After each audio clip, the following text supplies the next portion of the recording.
du ñu fàtte en tout cas la base fi nga xam ne foofu la lépp commencé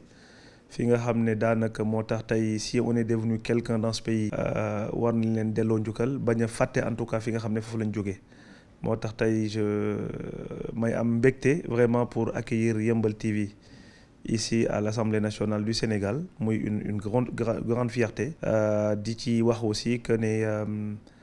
ñi nga xam ne ñoo ñu féete ndaw. ñu xam ne voilà c'est pas impossible donc on peut partir bien de Yeumbeul et réussir dans sa vie mën nañu jógee dans la banlieue mais bu fekkee ne encore une fois c'est nekk na population boo xam ne ils sont souvent oubliés dans les politiques publiques mais il faut juste savoir que ne voilà faut croire en soi et essayer de faire en sorte en tout cas de tirer son épingle du jeu. Alioune Sall ou Pape Sall parce que boo demee Yeumbeul wax Alioune Sall moom xam naa gars yi duñu xam parce que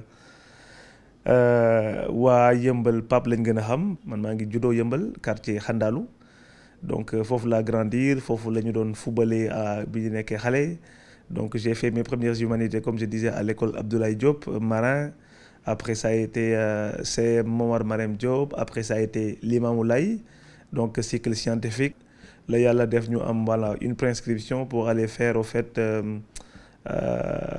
continuer nos études en tout cas.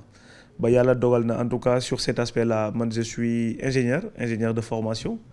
donc dans tout ce qui est administrateur réseau télécom et aujourd'hui spécialiste au fait dans ce domaine parce que ça fait bientôt 15 ans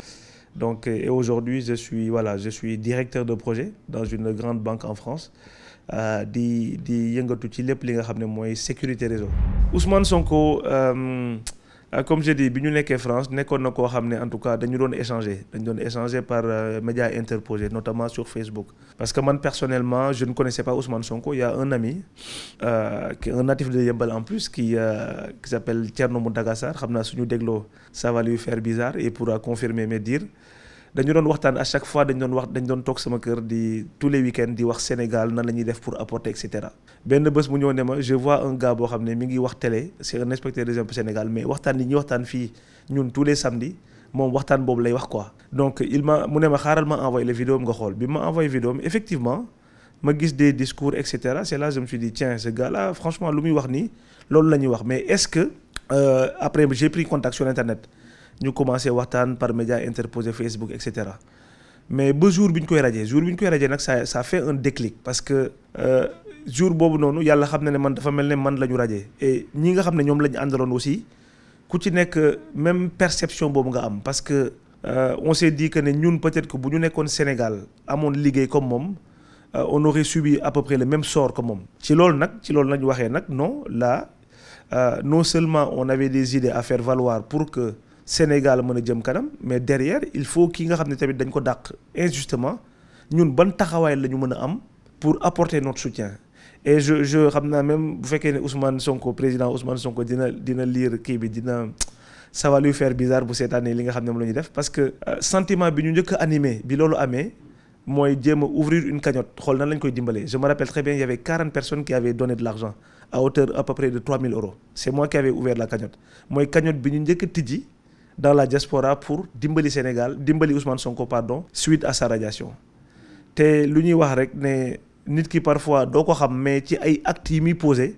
dina tax nga gën a jàpp nit ki. et figurez-vous bien que cagnotte boobu noonu bi ma ko woowee ne ko sa waay dañu ay des gars de France dañu bëggoon a kii parce que voilà et cetera daf ne ma Alioune jëlal xaalis boobu noonu nga dugal ko ci biir parti bi yàlla bi ñu tam xam na ko je prends Dieu à témoin ba nii may wax yow Ousmane Sonko gisul couleur xaalis boobu noonu. malgré des insister ba sonn mu ne ma sa waay bàyyil noonu rek et cetera pour te dire que même l'homme xam naa ne bu bëggul sax peut-être may wax lii parce que li may wax nii c'est la première fois ma koy rencontrer publiquement à part ñi nga xam ne joxe woon nañ seen xaalis parce que ñooñu aussi waroon naa leen rendre compte ne leen xaalis bi fii la dugg wala fii la génn et cetera ba nii may wax yow Ousmane Sonko 3000 et quelques €. ba nii may wax yow lekku ci un franc. donc loolu de fil en aiguille ñu waxtaan ak les 8 personnes loolu on s'est dit les gars il faut s'engager.